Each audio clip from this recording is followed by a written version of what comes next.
There are 5 steps to getting hired at Amazon, and we're going to break those down together and hopefully give you a much better expectation of what's going to happen, what you need to do, and how you can optimize this process. Let's go. First, let's look at everything together. Usually, first you have to get discovered by a recruiter, and this typically happens through sourcing. 80% of FANG companies hire through sourcing, and you should really position yourself to get sourced whenever you can. We have a whole course on how you can fix up your LinkedIn to get found. It's free. It's available on our YouTube channel, so go ahead and watch it. Then, once you're sourced, the recruiter will schedule a phone screen with you, and if you pass the phone screen, you'll move on to the video screen. This initial stage of the process takes 2 to 3 weeks, and it's fairly standard for all roles. Now, from here, it's a little bit different depending on your role, what's going to happen. But generally, the next step is the on-site. But for some folks, you will also have a take-home assignment, which is a written assignment, and we have a separate video on what you should do for that. So tune in to watch it. And after you're on site, you'll have a hiring decision and then an offer. And the second stage of the process can take anywhere from 1 all the way to 4 weeks. And right now, this video is being recorded in June during COVID 2020. There's definitely some delay on the negotiation front with Amazon. And while all the interview process is moving like normal, the negotiation process is moving crazy slow. So just be aware of that. No changes in the size of negotiated offers, but definitely changes in the speed. And I talked about it a little bit, but let's dive in. 80% of FANG hiring happens through sourcing. So begs the question, what exactly is sourcing?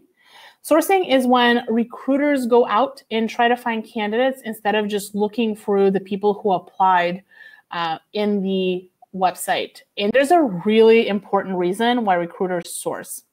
We'll talk about that in a second. Sourcing happens in a ton of different platforms. So LinkedIn, GitHub, Behance, referrals could be a source as well. So make sure that all of these things are buttoned up, you're easy to find, and your profile is super hyper optimized. And look at the bottom of this video for a ton of resources of how you can do that. We have some links for you to improve your position in all of these places where recruiters search for you. So why do people source? This is a screen from LinkedIn Recruiter, and this is what recruiters see when they look for you. And this is someone who is recruiting for an electrical engineer role. And as you can see, there are 4,534 job posts. Whew, that's a lot. And here why that's important. If I'm a recruiter in Amazon and I want to get the best talent for Amazon, well, what if they never apply to my job? There's 4,500 posts competing with one job post that I have. How do I ensure that the best people even apply for this one job post? Realistically, there's only so much you could do to promote the available jobs that you have. And that's why sourcing has become really, really popular in tech. Sourcing means instead of just you applying, the recruiters look for candidates. And that's to ensure that Amazon has their pick from the best, that Amazon has a chance to discover people that may not have applied. And in some cases, people that may not be even looking.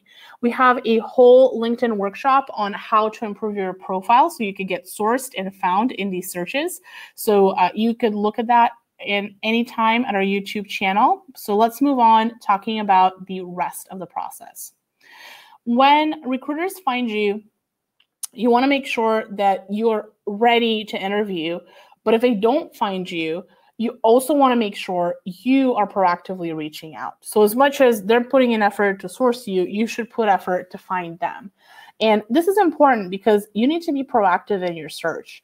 In 2020, job search is a lot harder, and there's a ton more competition for a single role than there ever was before, because a lot of the people who have been laid off are highly talented and, of course, competing for the same roles that you might be competing for.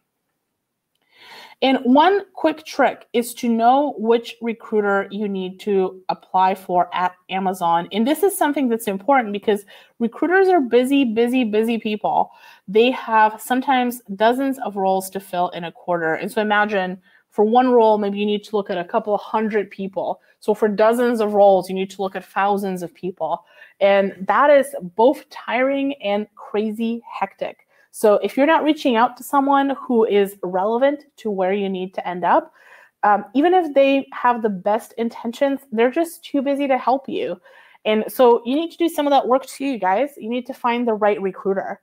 Let's talk about the free kind of main kinds of recruiters at Amazon.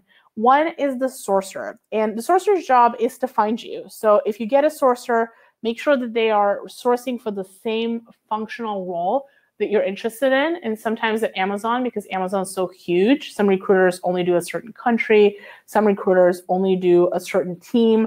So make sure that you're as specific as possible. Then you have the coordinator. So sometimes their title is recruiting coordinator. Don't bother these folks. They are already in a world of hurt. These are folks who are tasked with coordinating every single interview, meeting, or everything else candidates have to go through. So they are busy, busy people. Don't bug them. The chances are they're not the ones who can refer you into the role. They're not sourcing. They're not looking for candidates. They're helping people that are already in the pipeline find times to interview. So these are not your people. And then you have folks that are with the title of recruiter. And even these, they're not all the same. You have people who are university recruiters, and obviously they only specialize in that. You have folks who are technical recruiters. You have folks who are leadership recruiters. And you have folks who will recruit just for operations roles or just for technical roles. So make sure that you know what your recruiter is covering and you reach out to the right person. And the way to ensure that and kind of be fail-proof is really to look them up.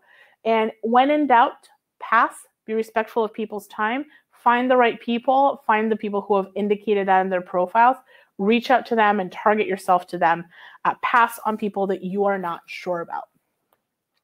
All right, let's move on to the next thing that you want to do.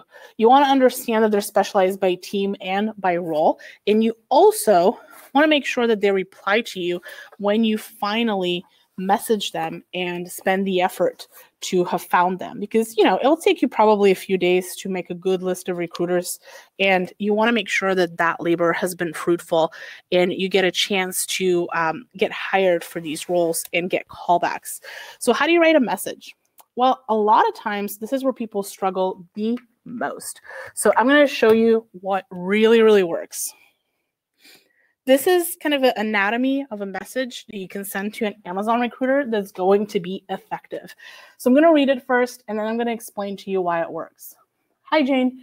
I'm interested in the Alexa role at Amazon or Alexa team at Amazon. I have 2 years of experience working on similar products at Facebook's portal team. Attaching my info below. Can we schedule a 15-minute call this week? This is great. And the reason why this works is, first, you've mentioned the specific team. So the recruiter, Jane, she knows that you really need to her, not another recruiter. This will immediately get her attention.